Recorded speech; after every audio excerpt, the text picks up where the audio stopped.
Bonjour, Cécile qui va présenter son examen. On va parcourir un certain trajet et on va tenter pendant ce trajet de corriger les erreurs possibles, les erreurs récurrentes que vous faites pendant vos examens. On y va, on commence son installation. On peut mettre notre ceinture de sécurité. C'est bon alors. Voilà, vous avez fait tous vos réglages, vos rétroviseurs, votre volant, votre siège. Bien sûr, là c'est un peu annoncé dans le désordre, mais vous connaissez l'ordre. Et vous posez la question en vérifiant que tout le monde est attaché. Alors parmi les compétences qu'attendent vos inspecteurs, il faut savoir que vous devez être le décisionnaire.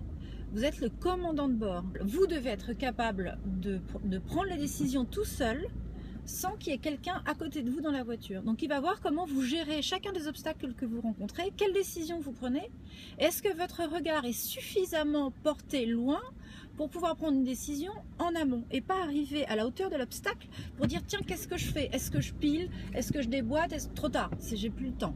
Donc il va vous jauger aussi sur cette capacité-là à prendre des décisions en autonomie et assurer la sécurité à bord de votre véhicule, comme si vous étiez tout seul.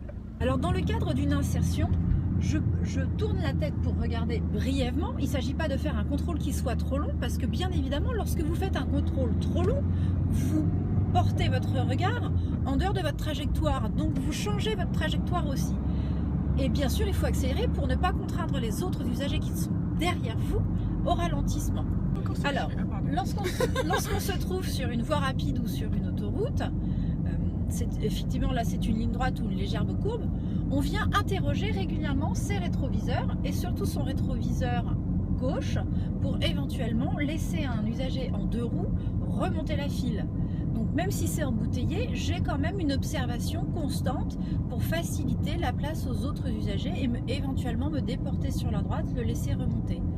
Alors une erreur que vous commettez souvent et une question que vous posez souvent, c'est est-ce que je suis obligée de mettre mon clignotant pour tourner à droite éventuellement, alors que cette voie me contraint à tourner à droite et qu'au bout du carrefour, j'ai une obligation de tourner à droite.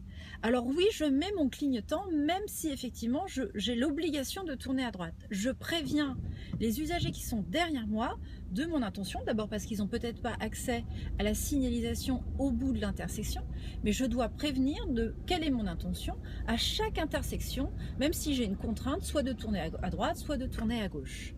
Toujours son clignotant. Alors, quand on vous place à gauche avant d'aborder un giratoire, c'est que notre intention est de vous faire sortir soit à gauche, soit en demi-tour. Sortie ici. Là. À gauche.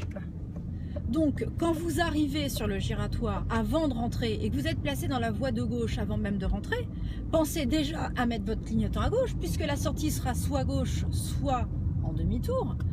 Et en plus de ça, le fait d'avoir mis le clignotant quasiment à l'indication, ça vous évite au moment de vous insérer dans le giratoire de dire « Ah bah où je vais ?